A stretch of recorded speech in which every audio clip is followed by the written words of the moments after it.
नमस्कार दोस्तों, आप सभी का स्वागत है आपके अपने चैनल क्लास एवरीवेयर पर।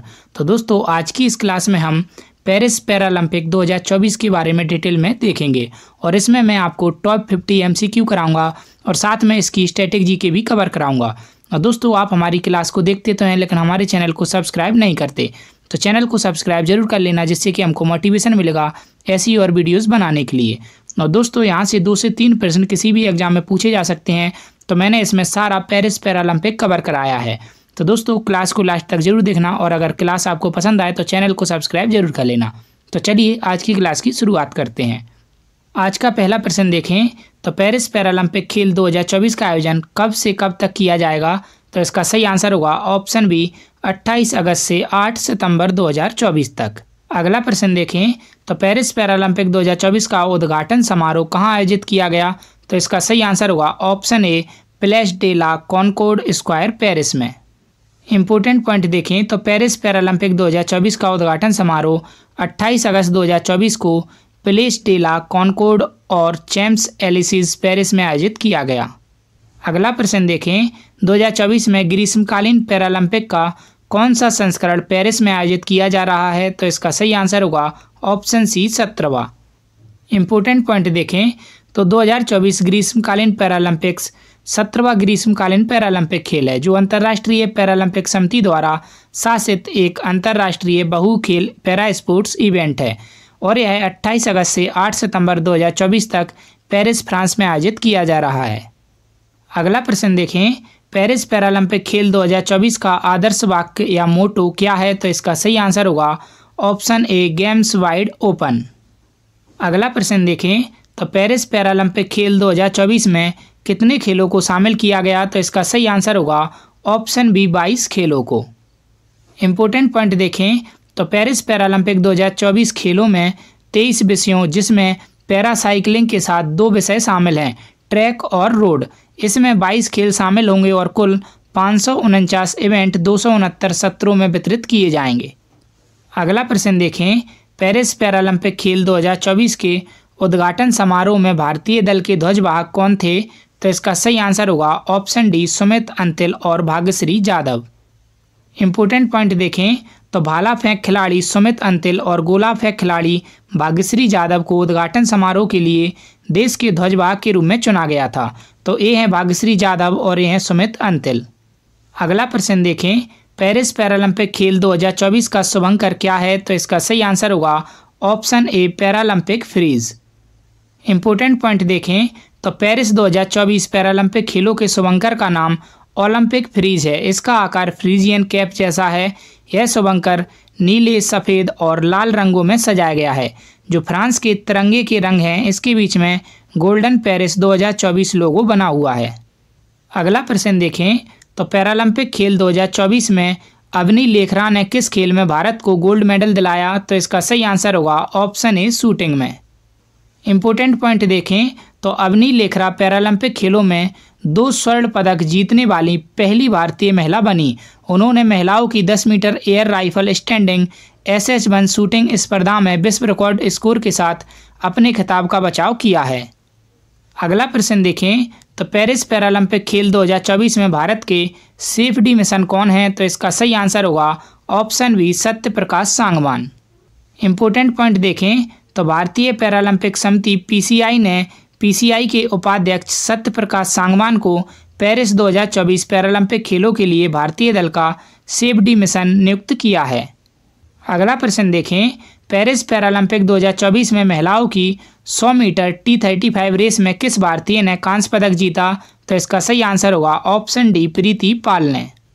इंपॉर्टेंट पॉइंट देखें तो महिला एथलीट प्रीति पाल ने women's 200 metre race T35 event में ब्रॉन्ज मेडल हासिल किया।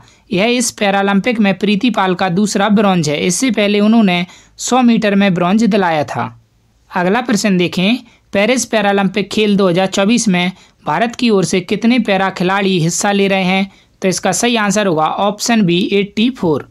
इंपॉर्टेंट पॉइंट देखें तो पेरिस पैरालंपिक 2024 खेलों में रिकॉर्ड 84 पैरा एथलीट भारत का प्रतिनिधित्व कर रहे हैं, जो 28 अगस्त से 8 सितंबर तक आयोजित किया जा रहा है।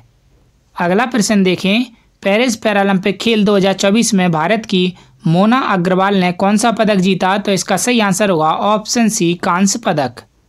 इम्पोर्टेंट पॉइंट देखें तो भारत की पैरालंपिक खिलाड़ी मोना अग्रवाल ने पेरिस पैरालंपिक 2024 में 10 metre air rifle SH1 event में ब्रॉन्ज मेडल जीता है। अगला प्रश्न देखें, पेरिस पैरालंपिक खेल 2024 में 84 सदस्यीय भारतीय दल कितने खेलों में शामिल होंगे? तो इसका सही आंसर होगा ऑप्शन ए, 12 खेलों में।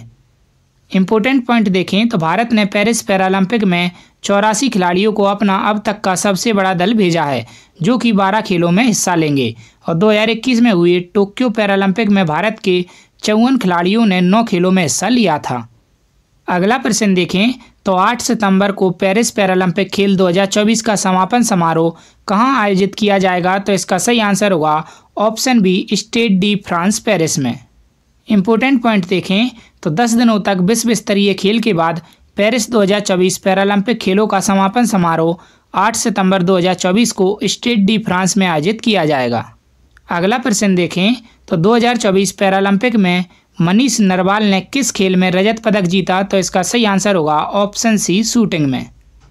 इम्पोर्टेंट पॉइंट देखें तो मनीष नरवाल ने भारत को चौथा मेडल दिलाया। उन्होंने mains 10 metre air pistol SH1 में सिल्वर मेडल हासिल किया। अगला प्रश्न देखें, भारतीय पैरालंपिक एथलीट योगेश कथुनिया ने mains discus throw F56 event में कौन सा पदक जीता? तो इसका सही आंसर होगा ऑप्शन बी, रजत पदक। इम्पोर्टेंट पॉइंट देखें तो भारत के योगेश कथुनिया ने पेरिस 2024 पैरालंपिक में पुरुषों के डिस्कस थ्रो F56 वर्ग में रजत पदक अपने नाम किया। योगेश कथुनिया ने फाइनल में अपने सीजन के सर्वश्रेष्ठ 42.22 मीटर के थ्रो के साथ यह पदक जीता। अगला प्रश्न देखें तो भारतीय पैरालंपिक एथलीट निषाद कुमार ने किस खेल में रजत पदक जीता? तो इसका सही आंसर होगा ऑप्शन ए, हाई जंप में।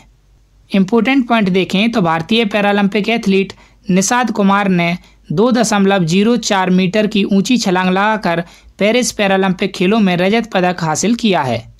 अगला प्रश्न देखें तो 2024 पैरालंपिक में रुबीना फ्रांसिस ने किस खेल में कांस्य पदक जीता? तो इसका सही आंसर होगा ऑप्शन सी, शूटिंग में।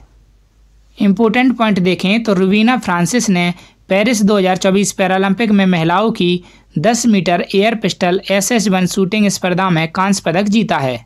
अगला प्रश्न देखें तो किसी भारतीय पैरालंपिक टीम का आधिकारिक एक्सेसिबिलिटी पार्टनर बनाया गया? तो इसका सही आंसर होगा ऑप्शन ए, स्वयं को। इम्पोर्टेंट पॉइंट देखें तो स्वयं को भारतीय पैरालंपिक टीम का आधिकारिक एक्सेसिबिलिटी पार्टनर बनाया गया, जिसका काम भारतीय पैरा खिलाड़ियों के पूरे दल के लिए परिवहन को सुगम और आरामदायक बनाना है। स्वयं परिवहन सेवाओं के साथ साथ उन होटलों और भवनों की भी निगरानी करेगा जहां भारतीय पैरा एथलीट ठहरेंगे। अगला प्रश्न देखें तो वर्तमान में भारतीय पैरालंपिक समिति के अध्यक्ष कौन हैं? तो इसका सही आंसर होगा option B, Devendra Jhajharia.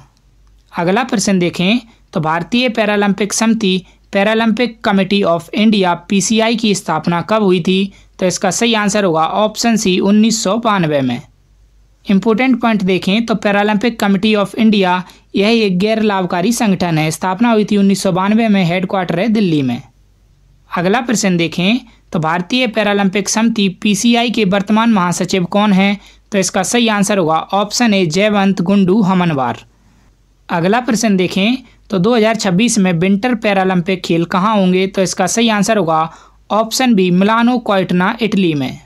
Important point देखें तो 2026 शीतकालीन पैरालंपिक, जिसे मिलानो कोर्टिना 2026 के रूप में ब्रांडेड किया गया है, विकलांग एथलीटों के लिए एक अंतर्राष्ट्रीय शीतकालीन बहुखेल आयोजन है जो 6 से 15 मार्च तक मिलान और कोर्टिना डी अम्पेजो, इटली में होने वाला है। अगला प्रश्न देखें 2028 में समर पैरालंपिक खेल कहाँ होंगे? तो इसका सही आंसर होगा option D, Los Angeles, America में। अगला प्रश्न देखें प्रथम पैरालंपिक खेल कब आयोजित किए गए थे? तो इसका सही आंसर होगा ऑप्शन डी, 1960 में। अगला प्रश्न देखें पैरालंपिक खेल प्रत्येक कितने वर्ष पर आयोजित किए जाते हैं? तो इसका सही आंसर होगा ऑप्शन सी, 4 वर्ष पर। तो पैरालंपिक और ओलंपिक दोनों ही 4 वर्षों के अंतराल पर किए जाते हैं। अगला प्रश्न देखें पैरालंपिक खेलों में पदक अथवा स्वर्ण पदक जीतने वाले प्रथम भारतीय कौन थे? तो इसका सही आंसर होगा ऑप्शन सी, मुरलीकांत पेटकर। अगला प्रश्न देखें, सभी पैरालंपिक खेलों का आयोजन कौन करता है? तो इसका सही आंसर होगा ऑप्शन सी आईपीसी। बात करें अगर आईपीसी की तो इंटरनेशनल पैरालंपिक कमेटी इसकी फुल फॉर्म होती है। स्थापना हुई थी 22 सितंबर 1989 को। हेडक्वार्टर है बॉन जर्मनी और अध्यक्ष हैं एंड्रयू पार्सन्स और वर्तमान में उपाध्यक्ष हैं डुआने केल। अगला प्रश्न देखें, तो पैरालंपिक लोगो में कितने रंग के एजिटोस होते हैं? तो इसका सही आंसर होगा ऑप्शन ए 3 रंग के। इंपोर्टेंट पॉइंट देखें तो पैरालंपिक प्रतीक जिसे एजिटोस के नाम से भी जाना जाता है पैरालंपिक आंदोलन का दृश्य प्रतिनिधित्व करता है। पैरालंपिक प्रतीक में लाल, नीला और हरा 3 तत्व शामिल हैं। ये 3 रंग हैं जो दुनिया भर के राष्ट्रीय झंडों में सबसे अधिक दर्शाए जाते हैं। अगला प्रश्न देखें, तो वर्तमान में भारत के पैरा एथलेटिक्स के मुख्य कोच कौन हैं? तो इसका सही आंसर होगा ऑप्शन ए सत्यनारायण। अगला प्रश्न देखें, भारत के लिए पैरालंपिक खेलों में पदक जीतने वाली पहली महिला एथलीट कौन थी? तो इसका सही आंसर होगा ऑप्शन डी दीपा मलिक। अगला प्रश्न देखें, तो पैरालंपिक में स्वर्ण पदक जीतने वाली पहली भारतीय महिला कौन थी? तो इसका सही आंसर होगा ऑप्शन बी अवनी लेखरा। अगला प्रश्न देखें, तो भारत ने पैरालंपिक खेलों में कब भाग लिया था? तो इसका सही आंसर होगा ऑप्शन ए 1968 में। अगला प्रश्न देखें, तो पैरालंपिक खेलों में बौद्धिक विकलांगता वाले एथलीटों को पहली बार कब शामिल किया गया? तो इसका सही आंसर होगा ऑप्शन सी 1992 में। अगला प्रश्न देखें, तो कोई देश पैरा ओलंपिक खेलों में अधिकतम कितने एथलीट भेज सकता है? तो इसका सही आंसर होगा ऑप्शन डी 500। अगला प्रश्न देखें, तो पैरालंपिक खेलों में किस वर्ष 3 एजिटोस वाले वर्तमान लोगों को अपनाया गया था? तो इसका सही आंसर होगा ऑप्शन बी 2004 में। अगला प्रश्न देखें, तो 2020 टोक्यो पैरालंपिक खेलों में पहली बार कौन सा खेल शामिल किया गया था? तो इसका सही आंसर होगा ऑप्शन ए ताइक्वांडो। अगला प्रश्न देखें, तो 2000 सिडनी खेलों के बाद पैरालंपिक खेलों से कौन सी प्रतियोगिता हटा दी गई? तो इसका सही आंसर होगा option C wheelchair slalom. अगला प्रश्न देखें, तो कौन सा पैरालंपिक खेल विशेष रूप से दृष्टिबाधित एथलीटों के लिए डिजाइन किया गया है? तो इसका सही आंसर होगा ऑप्शन ए गोल बॉल। अगला प्रश्न देखें, तो आईपीसी ने पहली बार किस पैरालंपिक खेलों में इलेक्ट्रॉनिक टाइमिंग का उपयोग शुरू किया था? तो इसका सही आंसर होगा ऑप्शन बी अटलांटा 1996 में। अगला प्रश्न देखें, तो 2020 टोक्यो पैरालंपिक खेलों में किस एथलीट ने सबसे अधिक पदक जीते थे? तो इसका सही आंसर होगा ऑप्शन सी सारा स्टोरी ने। अगला प्रश्न देखें, तो कौन सा एकमात्र पैरालंपिक खेल है जो एथलीटों को घोड़े की सवारी करने की अनुमति देता है? तो इसका सही आंसर होगा ऑप्शन ए पैरा घुड़सवारी। अगला प्रश्न देखें, टोक्यो पैरालंपिक 2020 में भारत ने कितने मेडल जीते थे? तो इसका सही आंसर होगा ऑप्शन ए 5 स्वर्ण, 8 सिल्वर और 6 ब्रॉन्ज। अगला प्रश्न देखें, तो पैरालंपिक तैराकी में कितने वर्गीकरण समूहों का उपयोग किया जाता है? तो इसका सही आंसर होगा ऑप्शन सी 14। अगला प्रश्न देखें, तो पैरालंपिक खेलों का आदर्श वाक्य क्या है? तो इसका सही आंसर होगा option D spirit in motion. अगला प्रश्न देखें, तो कौन सी पैरालंपिक खेलों का टेलीविजन पर सीधा प्रसारण पहली बार किया गया था? तो इसका सही आंसर होगा ऑप्शन डी बीजिंग 2008 का। अगला प्रश्न देखें, तो टोक्यो 2020 खेलों में सबसे कम उम्र के पैरालंपिक स्वर्ण पदक विजेता कौन थे? तो इसका सही आंसर होगा ऑप्शन ए अनास्तासिया पैगोनिस। अगला प्रश्न देखें, तो किस पैरालंपिक खेल का उपनाम मर्डर बॉल है? तो इसका सही आंसर होगा option a wheel chair rugby का। अगला प्रश्न देखें, तो टोक्यो 2020 पैरालंपिक खेलों के आधिकारिक शुभंकर का नाम क्या है? तो इसका सही आंसर होगा ऑप्शन सी सोमाइटी। अगला प्रश्न देखें, तो किस शहर ने प्रथम पैरालंपिक खेलों की मेजबानी की थी? तो इसका सही आंसर होगा ऑप्शन सी रोम इटली ने। इसके बाद दोस्तों 2024 में जितने भी मेडल भारतीय खिलाड़ियों ने जीते हैं वो सभी मैं आपको एक साथ बता देता हूं। तो मोना अग्रवाल ने women's 10 metre air rifle standing shooting में ब्रॉन्ज मेडल जीता। प्रीति पाल ने एथलेटिक्स में ब्रॉन्ज मेडल जीता है और प्रीति पाल ने एथलेटिक्स में एक और ब्रॉन्ज मेडल जीता, एक जीता 100 मीटर में और एक जीता 200 मीटर में। रुबीना फ्रांसिस इन्होंने शूटिंग में ब्रॉन्ज मेडल जीता और मनीषा रामदास इन्होंने बैडमिंटन में ब्रॉन्ज मेडल जीता है और राकेश कुमार जो हैं और शीतल देवी इन्होंने mixed team compound open athletics में ब्रॉन्ज मेडल जीता और नित्या श्री सिवान ने बैडमिंटन में ब्रोंज मेडल जीता है। और मरियप्पन थांगावेलु ने ब्रॉन्ज मेडल जीता किसमें, मेंस हाई जंप में। और दीप्ति जीवनजी ने वुमेन्स 400 मीटर T20 फाइनल में ब्रॉन्ज मेडल जीता। और सुंदर सिंह गुर्जर ने मेंस जेवलिन थ्रो में ब्रॉन्ज मेडल जीता है। इसके बाद सिल्वर मेडल देखें तो पूर्णव सूरमा ने एथलेटिक्स में हाल ही में सिल्वर मेडल जीता। और मनीष नरवाल ने भी शूटिंग में सिल्वर मेडल जीता है। निषाद कुमार ने एथलेटिक्स में सिल्वर मेडल जीता। और योगेश कथुनिया ने एथलेटिक्स में सिल्वर मेडल जीता। और थुलासिमाथी मुरुगेसन ने बैडमिंटन में सिल्वर मेडल जीता। और सुहास यथिराज ने बैडमिंटन में सिल्वर मेडल जीता। शरद कुमार ने सिल्वर मेडल जीता किस में, हाई जंप में। और अजीत सिंह ने सिल्वर मेडल जीता किस में, जेवलिन थ्रो में। और सचिन सर्जेराव खिलाड़ी ने मेंस शॉट पुट में सिल्वर मेडल जीता है। लास्ट में हम देखते हैं गोल्ड मेडल किस किसने जीते। तो अवनी लेखरा ने गोल्ड मेडल जीता किस में, women's 10 metre air rifle standing SS1 प्रतियोगिता में। नीतीश कुमार ने मेंस सिंगल्स SL3 बैडमिंटन में गोल्ड मेडल जीता। सुमित अंतिल ने जेवलिन थ्रो F64 एथलेटिक्स में गोल्ड मेडल जीता है। और हरविंदर सिंह ने आर्चरी में गोल्ड मेडल जीता। और धर्मवीर ने एथलेटिक्स में गोल्ड मेडल जीता है। तो गोल्ड मेडल जिन्होंने जीता उनके नाम और आपको खेल जरूर याद रखने हैं, बहुत ही ज़्यादा इंपॉर्टेंट हो जाते हैं। और जो भी खिलाड़ी मैंने सिल्वर और ब्रॉन्ज की बताए तो उनका आपको याद रखना है कौन सा मेडल जीता और कौन सी खेल से संबंधित है, यह आपका क्वेश्चन पूछा जा सकता है। तो दोस्तों यहाँ पर हमारा पेरिस पैरालंपिक 2024 से सारे के सारे जितने भी इम्पोर्टेंट क्वेश्चंस बनते थे वो मैंने करा दिए। और जो भी अवार्ड भारत ने जीते हैं मेडल, उनके बारे में भी आपको बता दिया। उम्मीद करता हूँ दोस्तों क्लास आपको अच्छी लगी होगी। अच्छी लगी हो तो क्लास को लाइक करना, हमें कमेंट करके जरूर बताना। और हमारे चैनल को सब्सक्राइब जरूर कर लेना डेली ऐसी ही करंट अफेयर्स और स्टैटिक जीके की वीडियोज़ के लिए। धन्यवाद।